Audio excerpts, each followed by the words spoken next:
5장에서 이어서 베드로 사도는요, 믿는 자에게도 고난이 주어질 수 있음을 강조합니다. 4장에서도 그렇게 얘기했죠. 5장에서도 동일하게 이와 같은 말을 지금 강조하고 있어요. 왜입니까? 8절의 말씀처럼 우리가 믿음을 가지면 가질수록 그 믿음을 무너뜨리려고 하는 존재가 있기 때문입니다. 그가 누구일까요? 바로 악한 마귀 사단이다라는 것이죠. 그렇다면 그때 우리는 그러한 악한 마귀의 공격과 고난 속에서 어떻게 우리의 믿음을 지키고 믿음으로 승리해 갈 수 있을까요? 바로 그 신앙의 지혜를 전해주고 있는 말씀이 오늘 베드로전서 5장의 말씀입니다. 우리를 향한 악한 마귀의 공격에서 어떻게 우리의 믿음을 지킬 수 있는가? 먼저 성도된 우리 모두에게 적용되는 말씀인데, 첫째는요, 5절 중반절의 말씀처럼 겸손함을 통해서입니다. 여러분, 악한 마귀는 우리를 끊임없이 교만하게 만들려고 합니다. 왜냐하면 악한 마귀도 5절 하반절의 말씀처럼 하나님께서 교만한 자를 대적하시고 겸손한 자에게 은혜를 주시는 분이심을 알기 때문입니다. 그래서 여러분, 악한 마귀는요, 우리가 이처럼 교회에 가는 것을 말리지 않습니다.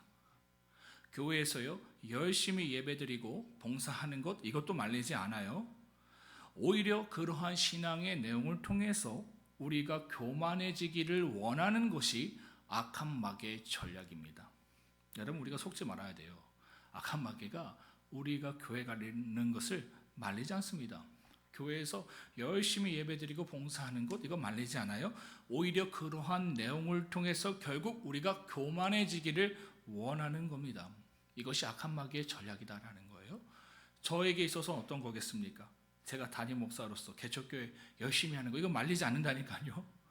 사단이 원하는 것은 그러한 내용을 통해서 제가 겸손한 자리에서 교만한 자리로 가기를 원하는 거예요. 부흥을 통해서, 또 여러 가지 사역의 열매를 통해서, 결국 이러한 것을 통해서 사단은요, 제가 교만해지기를 원한다, 여러분들도 동일하게 교만해지기를 원한다라는 겁니다. 여러분, 우리가요, 이처럼 왜 예배를 드리고 왜 봉사를 하는 겁니까?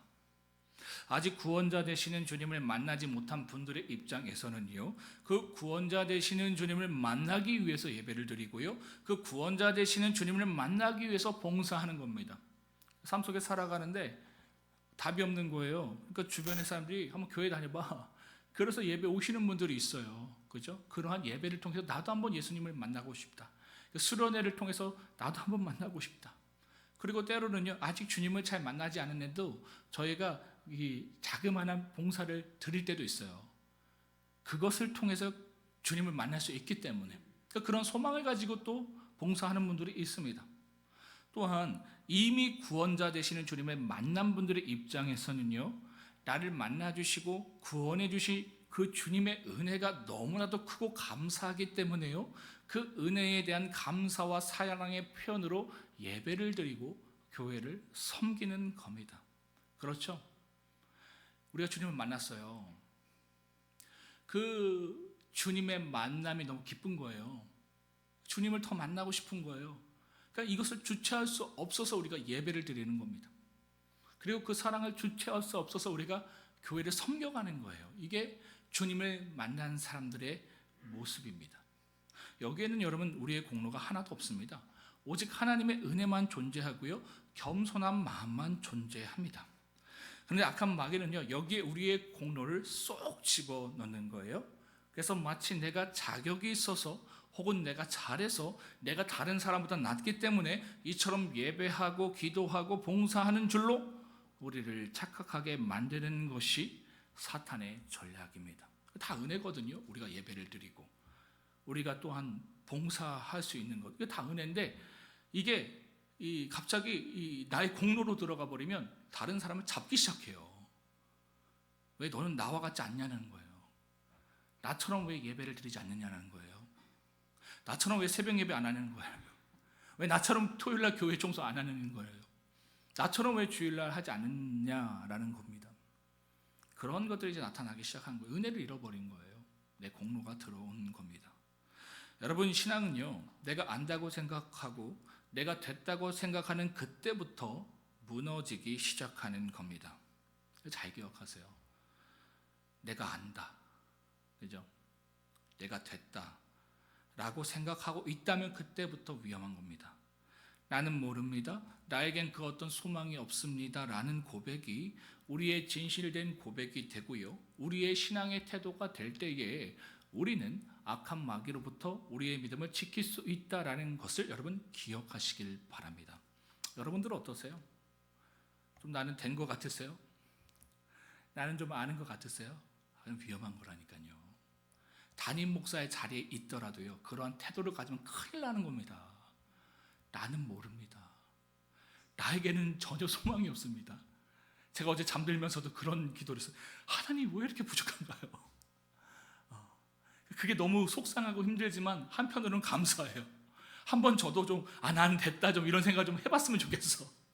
그런 거에 어떤 기분인지를 좀 알았으면 좋겠는데 그게 잘 안 되는 저를 보면서도 절망하면서 이런 말씀을 보면서 제가 소망을 얻는 거예요. 그래도 이게 더 낫겠다. 여러분 어떠세요? 좀 된다고 생각하십니까? 된다고 생각하면요, 다른 사람에게 자꾸 지적을 해요. 훈계를 해요. 자꾸 가르치려고 합니다. 위험한 거예요. 늘 겸손한 태도를 우리는 잊지 말아야 한다. 왜? 우린 다 은혜로 구원받았고 은혜로 나아가는 존재이기 때문이다라는 것이죠. 둘째로 이 사탄의 공격에서 우리는 어떻게 우리의 믿음을 지킬 수 있는가?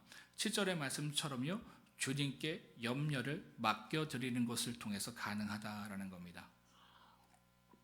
여러분, 그 염려란 어떤 상태일까요? 어원적 의미를 보면요, 우리의 시선과 마음이 여러 갈래로 나누어진 상태, 이것이 바로 염려입니다. 우리의 시선과 우리의 마음이 주님이 아니라 세상의 현상들, 어떤 내용들로 갈라진 상태, 바로 이것이 염려다라는 것이죠. 사탄은요, 고통을 통해 또 고난을 통해 우리의 시선과 마음을 하나님께로부터 나눠지게 만듭니다. 악한 마귀는요, 우리가 걱정할 수밖에 없는 일들, 두려워할 수밖에 없는 상황들을 우리로 자꾸 바라보게 만듭니다. 이게 사탄의 역할이에요. 우리의 시선을 어떻게 해서든 주님으로부터 멀어지게 하는 것. 그래서 결국요, 그 염려와 두려움에 갇히게 만들어서 하나님께 나아가는 믿음의 걸음을 멈추게 합니다. 또는 그 염려와 두려움을 내 힘으로 해결해 보려고 분주하게 만들어서요, 결국 하나님께 나아가는 것을 멈추게 한다라는 것이죠. 이것이 사탄의 전략입니다. 그래서 여러분, 이처럼요, 사탄이 우리로 염려하는 일들을 던져줄 때에 그것을 바라보면 끝납니다. 염려하는 것을 던져줬어요. 근데 거기에 우리의 시선을 뺏기고 우리의 마음을 뺏기잖아요. 그럼 지는 겁니다. 그럴수록 우리는 어떻게 해야 하는 겁니까? 내가 믿음을 향해서 나아가는데 이게 사단의 시험이구나, 사단의 이 어떤 전략이구나 라는 것을 깨닫고요, 의도적으로 더욱더 주님께 바라보고 주님께 나아가는 거예요. 그래야 승리할 수 있다는 것이죠. 히스기야도 그러지 않았습니까? 그 아수르가 이 예루살렘을 모두 포위할 때에 인간적인 시선으로 봤을 때는 마음을 뺏길 수 있는 일이잖아요. 그로 말미암아 염려할 수 있고 근심할 수 있는 것 아니겠습니까? 그 가운데 갇혀버리면 지는 거예요. 그 가운데 내가 어떻게든 내 힘으로 해보려고 하면 지는 겁니다. 히스기야가 어떻게 했어요? 하나님께 나아가서 기도하잖아요. 시선을 잃지 않잖아요. 그때 하나님께서 역사하셔서 그 문제를 이기게 하십니다. 그렇기 때문에 우리에게 염려가 될 수 있는 그 일을 사단이 던져줄 때에 우리는 의도적으로 하나님을 바라보아야 한다는 것이죠. 여러분 어떻습니까? 요즘 염려되시는 일들이 있으세요? 건강일 수도 있고, 관계일 수도 있고, 재정적인 부분일 수도 있고, 그 여러분들 믿음으로 나아가는 건 막으려고 하는 거라니까요, 사단이. 그럴수록 더 의지적으로요, 하나님을 바라보세요. 하나님께 나아가세요. 거기에 갇혀버리면 끝나는 거예요. 그 가운데 분주해버리면 끝나는 겁니다. 그럴 때는 하나님께 집중하는 겁니다. 왜? 거기에 답이 있기 때문에. 그러한 믿음으로 나가는 저와 여러분들 되게 주님의 이름으로 축복합니다. 다음으로 베드로는요, 이처럼 악한 마귀의 공격에서 교회의 교회됨과 교회의 하나됨을 어떻게 지킬 수 있는지를 권면하는데요. 먼저는 1절의 말씀처럼 장로들에게 다음과 같이 권면합니다. 여기서 장로들은 쉽게 말해서 교회 안에 있는 리더를 지칭한다고 보시면 됩니다. 우리 교회로 본다면 누구겠습니까? 저와 같은 교역자들, 또 구역장님들, 기관장님들처럼 영적으로 중요한 사역을 교회 안에서 감당하고 있는 사람들을 말하고 있는 겁니다. 그런 이들에게 베드로는 먼저요, 2절의 말씀처럼 억지로 사역하지 말고 하나님의 뜻을 따라 자원함으로 할 것을 권면합니다. 여러분, 이것은요, 이 관계성의 문제를 지적하고 있는 겁니다. 여러분, 이 건강한 사역은요, 건강한 하나님과의 관계성에서 나옵니다. 이거 잘 기억하세요. 훌륭하게 내가 일을 처리해낼 수 있는 실력이 있어서 이 사역이 되는 게 아닙니다. 그게 없더라도, 좀 부족하더라도, 경험이 부족하더라도, 실력이 부족하더라도요, 그 사람이 하나님과 건강한 관계성을 갖고 있다면 그 사역에서 승리할 수 있는 거예요. 우리가 여러분 하나님과의 관계성이 좋으면 좋을수록요, 기쁨으로 예배하게 되어 있습니다. 즐거움으로 사역하게 되어 있어요. 이건 다 사람들이 느끼는 거예요. 그죠? 그러니까 억지가 아니라 의무가 아니라, 그러니까 억지로 하고 의무로 하면 다 보여요. 근데 하나님과의 건강한 관계성을 갖게 되면요, 기쁨으로 예배를 드리게 되어 있습니다. 맞겠죠? 즐거움으로요, 사역하게 되어 있어요. 반면 어떻습니까? 하나님과의 관계성이 좋지 않으면, 멀어져 있으면, 그럼 사역이 어느 순간 의무가 됩니다. 억지가 되고 말아요. 이것이요, 하나님과의 관계를 놓치고 사역할 때에 반드시 우리에게 나타나는 현상입니다. 여러분, 교회 안에서의 리더의 자질은요, 일을 잘하는 사람이 아닙니다. 그거는요, 세상의 기준이에요. 교회 안에서의 리더의 자질은 누가 뭐라 해도 하나님과의 관계성이 깊은 사람입니다. 그런 사람이 여러분 교회의 리더가 되어야 하는 거예요. 그래서 교회가 이걸 놓쳐버립니다. 하나님과의 관계성은 엉망인데 뭔가 잘한다고 해서 그 사람에게 그 사역을 맡길 때가 있어요. 그러면 교회가 어려워지는 겁니다. 반드시 우리가 보아야 될 것은 뭐냐면, 부족하더라도 그 사람이 하나님과의 관계성에서 건강하냐 그렇지 않으냐, 이러한 내용을 통해서 우리가 사역도 주고 세워주는 거예요.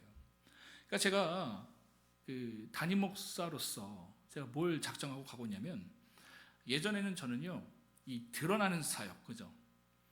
이런 것들을 잘하라고 애를 썼어요. 목회자로서 사역을 잘하는 것, 말씀을 잘하는 것, 그리고 기도회 인도를 잘 인도하는 것, 또 여러 가지 교회 행정들을 잘 처리하는 것. 그러니까 그 일을 하면서 하나님과의 관계는 좀 멀어지는 거예요. 여러분, 그럴 수 있을까요? 없을까요? 있어요.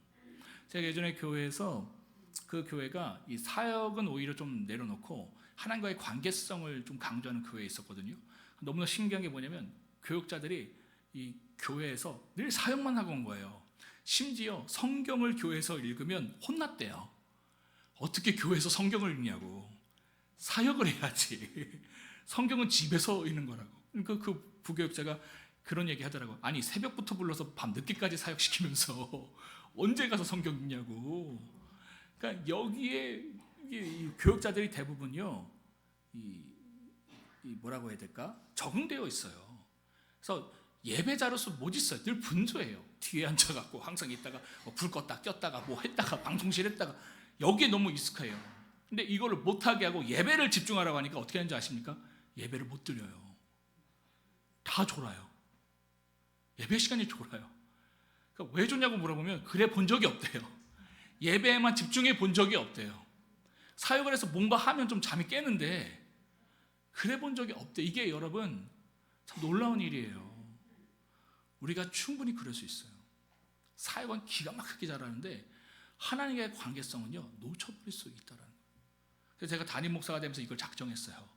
좀 사역은 참 잘 못하더라도, 그죠? 하나님과의 관계성은 내가 정직해지자. 순간 이게 속일 수 있겠더라고요. 이게 드러나잖아요. 열심히 하는 거 드러나잖아요. 근데 이것을 덜하고 차라리 하나님과의 관계성에 집중해가는 것, 이거 쉽지 않습니다. 사람들의 피드백이 있거든요. 그럼에도 불구하고 우리는 그래야 한다라는 것이죠. 왜? 억지로 하면 안 되잖아요. 제가 담임 목사 억지로 하면 안 되잖아요. 기쁨으로 하면 안 되잖아요. 그죠? 그럴 때는 일을 차라리 줄이는 거예요. 그리고 좀 못하는 거예요. 그리고는 하나님과의 관계성을 붙들고 나가는 거예요. 그때 능력이 있다라는 것이죠. 그래서 여러분, 저를 볼 때 저 담임 목사 좀 이상하다 내가 하는 담임 목사의 상이 아닐 수 있다라고 생각할 수 있어요. 여러분, 이런 이유에서 제가 그렇게 하는 거예요. 제가 하나님께 정직해지고 싶어요. 진짜로. 그렇게 살아왔거든요. 근데 일은 되는데 그 일의 열매가 썩 좋진 않더라고요. 그 가운데 막 하여튼 안 좋은 일들이 일어나요. 저는 그러고 싶어요. 여러분도 그러세요. 일 많이 하기보다, 잘하기보다 좀 미숙하더라도 하나님과의 관계성에서 정직해지세요. 의무감으로 예배드리지 마세요. 의무감으로 사역하지 마세요. 그거 좀 못해도 돼요. 잘 안 해도 돼요. 근데 교회에 있든 세상에 있든 뭐 가정에 있든 하나님과의 관계성 안에서는 집중하십시오. 이것이 참 중요하다라는 겁니다. 만약 이처럼요, 하나님과의 관계성을 잃어버린 채 사역을 열심히 잘하는 사람들이 교회의 중직을 맡게 되잖아요. 그럼 그때부터 교회 안에 은혜의 분위기는 사라집니다. 율법적인 분위기가 들어오기 시작해요. 율법이 교회 안에 들어오기 시작하면요, 교회 안에 의가 넘쳐나고 판단이 넘쳐납니다. 은혜로 세워지기보다요, 자신의 기준으로 교회를 재단하게 되고요, 지체를 사랑으로 용납하고 품기보다 평가하게 됩니다. 그렇게 되면요, 교회가 서로를 세워주는 공동체가 아니라요, 서로를 감시하는 분위기가 만들어집니다. 마치 막 공산당 같아요. 모 집사님, 모 권사님 새벽기도 왔어? 성경 읽었어? 봉사 좀 빠지더라. 토요일 안 오더라. 나는 결혼식도 미루고 왔는데. 이런 분위기가 형성되는 거예요, 여러분. 사역이 중심이 되면, 관계를 잃어버리면. 근데 이게 우리가 웃잖아요. 왜 그렇습니까? 너무 익숙한 교회 분위기인 거예요. 그죠? 그래서 여러분, 이런 분위기 가운데서 자꾸 정직해지지 못합니다. 자신을 숨기게 돼요. 약함을 드러내지 못하고요, 위선과 외식 속으로 들어가게 됩니다. 안 왔으면서 왔다고 막 얘기하는 거예요. 그죠? 그리고 막 다른 핑계 대면서 내가 안 왔음에 대해서, 내가 그것을 못했음에 대해서 막 증명하려고 듭니다. 그로 인해서 결국요, 교회가 숨쉬기 어려운 공간이 되고 마는 겁니다. 좀 숨을 좀 쉬려고 교회에 왔는데 오히려 교회 안에서 숨을 더 쉬기 어려운 거예요. 그래서 많은 사람들이 이 시대의 교회를 떠나가는 겁니다. 차라리 세상에서 술자리가 더 숨쉬기 편하대요. 나를 용납하는 것 같대요. 교회가 그래야 되는데, 이처럼 하나님과의 관계성을 잃어버린 채 사역을 할 때, 그 가운데 집중하며 나갈 때에 우리는 영적인 우월감을 갖고 그로 말미암아 이러한 이 삶의 내용들, 교회의 분위기를 조장한다라는 것이죠. 그래서 여러분, 교회가 이렇게 되면요, 교회 안에 은혜는 사라지고요, 그 틈을 타서 사단이 역사하게 되는 겁니다. 그래서 베드로가요, 교회 중직들을 향해서요, 사역하기에 앞서 하나님과의 관계성을 먼저 회복하라 권면하고 있는 것이죠. 그래서 여러분, 우리 교회에 오면요, 이 열심을 가지고 오시잖아요. 그럼 제가 잘 사역을 안 시켜요. 오히려 그 빈 공간을 통해서 하나님과의 관계성을 가지라고 제가 권면드립니다. 근데 열심으로 사역 중심의 사역을 했던 분들이 오잖아요. 그거 힘들어요. 제가 그랬잖아요. 그런 부교역자들이 교회에 왔는데 그걸 못하더라고요.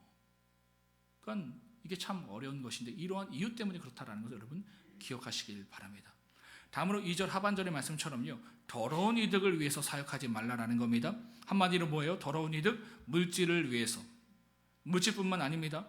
너희의 존재감을 세우기 위해서 사역하지 말아라라는 겁니다. 여러분, 우리가 이럴 수가 있습니다. 사람들의 인정을 위해서 사역할 때가 있어요. 자기 만족을 위해서 사역할 수 있습니다. 그 가운데 열심을 낼 수 있다라는 거예요. 충분히 그럴 수 있습니다. 악한 인간은요, 그럴 수밖에 없어요. 교회 안에서 우리가 사역이 왜 주어지는 겁니까? 아까 말씀드린 것처럼 그러한 내용을 통해서, 그러한 예배와 사역을 통해서 하나님과 더 가까워지기 위해서, 하나님을 알기 위해서 하는 거예요. 또한 뭡니까? 하나님 만났습니까? 그러면 그 가운데에 나의 감사의 표현으로 우리가 이걸 하는 거예요. 그러니까 여기에는 내 공로가 없어요. 다 은혜예요. 근데 이것을 통해서 결국은 내가 사람들에게 인정받기 위해서, 나의 만족을 위해서 사역할 때가 있다라는 겁니다. 여러분, 이거 조심하세요. 우리가 이 가운데 빠지게 되면요, 사람들의 인정이 없으면 사역을 못하게 돼요.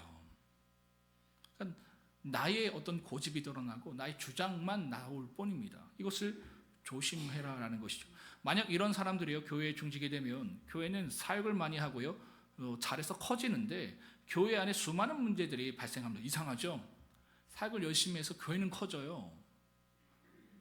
또 잘해요. 근데 교회 안에 너무 많은 문제들이 발생한다라는 것이죠. 그래서 베드로는요, 교회 종직들에게 자신을 위해서 사역하지 말고 온전히 하나님을 위해서 사역하도록 권면하고 있는 겁니다. 여러분 이거 기억하시길 바랍니다. 늘 하나님을 위해서 해야 하는 거예요. 다음으로 베드로는요, 3절의 말씀처럼 교회의 종직들은 주장하는 자세가 아니라 무리의 본이 되라라고 권면합니다. 이것은요, 이 더러운 이득을 위해서 사역하지 말라라는 권면과 연결된 내용입니다. 우리가 우리의 존재감을 위해서 사역을 할 수 있다라고 했잖아요. 그렇게 되면 우리에게서 어떤 모습이 보여지냐면 자연스럽게 이 권위적인 모습이 나올 수밖에 없습니다. 그러니까 나를 드러내야 해야 하고 인정받아야 하니까 이런 모습이 나올 수밖에 없어요. 나의 직분을 통해서, 나의 열심을 통해서, 나의 성경 지식을 통해서, 은사를 통해서 자꾸만 나를 드러내고 상대를 지배하려고 합니다. 내 뜻대로 해야 되는 거예요. 그러니까 사역을 하는데 내 뜻대로 하는 거예요. 근데 오늘 말씀 보세요. 하나님의 뜻을 위해서 자원함으로 하래요. 근데 우리는 어떻게 합니까? 늘 내 뜻대로 해야 돼요. 내 뜻대로 사역을 해야 되고 내 뜻대로 되어져야 돼요. 그러니까 그것을 위해서 나의 직분을 사용하고 나의 열심을 사용하고 나의 지식을 사용하고 나의 은사를 사용한다라는 겁니다. 왜? 권위를 얻기 위해서. 내가 하고 싶은 대로 하고 싶어서. 여러분 진정한 권위는요, 삶의 열매를 통해서 보여지는 겁니다. 진정한 희생과 섬김과 사랑을 통해서, 성품을 통해서 이 권위가 주어지는 거예요. 결국 이 모든 것들이 뭡니까? 하나님과의 깊은 관계성에서 권위는, 영적 권위는 주어진다라는 겁니다. 그러니까 제가 여러분 담임 목사잖아요. 담임 목사로서 영적인 권위를 갖기 위해서 제가 여러분들에게 할렐루야 뭐 이렇게 말하는 거예요. 할렐루야. 뭔가 좀 여러분들 꿰뚫는 것처럼 쳐다보고 할렐루야 그렇게 하는 거예요. 보통 그렇게 하면 영적인 권위가 주어지는 줄 압니다. 그렇게 권위가 주어지는 것이 아니라는 거예요. 그죠? 그래 보이지 않더라도 하나님과의 깊은 관계성에 있으면 권위가 주어지는 겁니다. 그래서 제가 의도적으로 그렇게 안 하려고 노력하고 있어요. 여러분 그거 아십니까? 제가요 폼 한 번 잡으면 잘 잡을 수 있어요. 좀 신기하죠? 제가 좀 무게감을 잡으면 잡을 수 있어요. 제가 예전에 장교도 했었고요. 그 유격 교관도 했었어요. 폼 잡는 거 잘해요, 제가 사실은. 그래서 신대원 저희 동기 선배들이요, 저를 기억하는 게 뭐냐면 저를 무섭게 기억하고 있어요. 저랑 사역했던 분들도요, 저를 되게 무섭게 생각하고 있어요. 제가 담임 목사 되면서 그걸 완전 내려놓은 거예요. 그리고 내가 끝까지 이 모습으로 갔으면 좋겠다. 사람들은 참 간사해요. 좀 권위적인 척 하면요, 그러면 좀 뭔가 존경합니다. 할렐루야, 권사님 그렇게 하시면 안 되죠. 아니 권사님 이러면 무시해요. 무시해. 이게 사람이에요. 근데 제가 이렇게 하려고 작정했다니까요. 아이 권사님 아유 오셨어요. 그리고 제가 의도적으로 하는 건 뭐냐면 하나님과의 깊은 관계성 내가 놓치지 않는다. 그렇게 주어지는 영적 권위로 내가 사역한다. 제가 작정한 거예요. 여러분 이거 기억하세요. 진정한 영적 권위는요, 폼 잡는다고 되는 거 아니에요. 많은 지식을 갖는다고 해서 되는 것이 아닙니다. 이와 같이 정직하게 아무도 안 보는 그곳에서 하나님과의 진정한 관계성을 가질 때에 그때 영적인 권위가 주어지는 거예요. 이처럼 여러분 장로들에게 교회됨과 하나됨을 위해서요, 교회 안에서 어떻게 행동해야 할지를 권면한 베드로는요, 이어서 5절의 말씀처럼 교회 안에 젊은 자들에게도 다음과 같이 권면합니다. 여기서 젊은 자들은요, 단순히 나이가 어린 사람들만을 의미하는 것이 아닙니다. 교회의 새로운 사람들, 초신자들, 또한 교회 안에서 아직 리더의 자리에 서 있지 않은 사람들, 이처럼 교회의 질서를 따라 하고요, 영적으로는 배움의 위치에 있는 사람들을 가리키고 있는 겁니다. 베드로는요, 이런 이들에게 딱 한 가지만 권면하고 있어요. 5절의 말씀처럼 순종하라라는 겁니다. 순종하라. 여기서 순종으로 번역된 헬라어 휘포타소는요, 자기 자신을 질서 아래에 두다라는 의미를 가지고 있습니다. 뭐라고요? 자기 자신을 질서 아래에 두다. 그러니까 휘포는 뭐뭐 아래라는 뜻을 갖고 있거든요. 그리고 이 타소는 질서를 지키다. 뭐 이런 내용들이 있는 거예요. 그러니까 자기 자신을 질서 아래에 두는 것, 그것이 바로 순종입니다. 여러분, 교회에 와서 처음 신앙을 시작하거나 혹은 이전의 교회에서 신앙하다가 새롭게 다른 교회에 가신 분들이요, 잘 못하는 것이 있습니다. 무엇인지 아십니까? 바로 교회의 질서에 순종하는 겁니다. 교회의 제도와 방침과 철학에 잘 순종하지 못합니다. 왜 순종을 하지 못할까요? 자신의 이전에 경험한 이 삶의 경험들, 또한 이전의 교회의 경험들을요, 내려놓지 못하기 때문입니다. 여러분, 신앙의 성숙한 모습은 무엇인지 아십니까? 어디에 가더라도, 어디에 소속되더라도 그곳이 하나님이 보내주신 곳이라면요, 철저히 내 생각과 내 경험, 이 모든 것을 내려놓고요, 순종하는 모습이 보여집니다. 이것이 믿음이 성숙한 사람의 모습입니다. 그런데요, 믿음이 미성숙하면 미성숙할수록 내 생각, 내 경험을 내려놓지 못합니다. 순종하지 못합니다. 내 생각, 내 경험을요, 고집하게 되어 있어요. 그래서 베드로가 교회 안의 젊은 자들에게, 신앙이 아직 미성숙한 이들에게 이처럼 순종을 권면하고 있는 겁니다. 신앙의 성숙함을 향해서 나아가라. 그로 인해서 악한 마귀에게 공동체의 틈을 주지 말아라. 그들에게 권면하고 있는 겁니다. 말씀은 마무리하겠습니다. 사랑하는 성도 여러분, 악한 마귀의 공격으로부터 어떻게 우리의 믿음을 지킬 수 있다고 했습니까? 신앙의 겸손함을 통해서, 우리의 염려를 주님께 맡겨드림을 통해서 지킬 수 있다라고 했습니다. 또한 여러분, 악한 마귀의 공격으로부터 어떻게 교회됨과 교회의 하나됨을 지킬 수 있다고 했습니까? 교회 안에 있는 이 리더들에게는 하나님과 깊은 교제의 모습을 통해서 기쁨으로 사역하는, 감당하는 그 모습을 통해서 될 수 있다라는 거예요. 또 자신의 이익이 아닌 하나님의 영광을 위해서 살아가는 모습을 통해서 그러한 일들을 이룰 수 있다라는 겁니다. 또한 교회 안의 초신자들에게는요, 순종의 모습이 보여질 때에 교회는 교회의 교회됨과 하나됨을 온전히 지킬 수 있다라는 것이죠. 이 신앙의 모습이 저와 여러분들에게 있길 주님의 이름으로 축복합니다. 그래서 악한 마귀에서 우리가 승리하는 그 은혜가 우리에게 주어지길 주님의 이름으로 축복합니다. 말씀을 생각하시면서 베드로전서 5장을 다 함께 합독하도록 하겠습니다. 베드로전서 5장의 말씀입니다. 함께 읽겠습니다. 시작.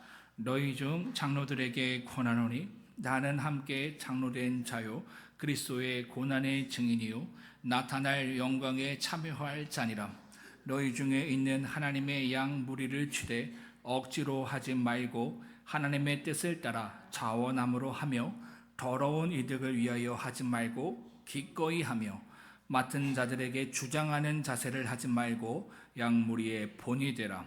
그리하면 목자장이 나타나실 때에 시들지 아니하는 영광의 관을 얻으리라.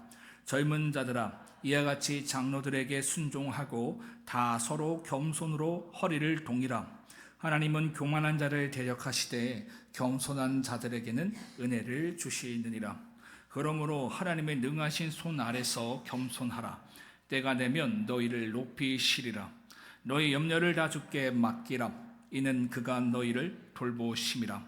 근신하라. 깨어라. 너희 대적 마귀가 우는 사자같이 두루 다니며 삼킬 자를 찾나니, 너희는 믿음을 굳건하게 하여 그를 대적하라.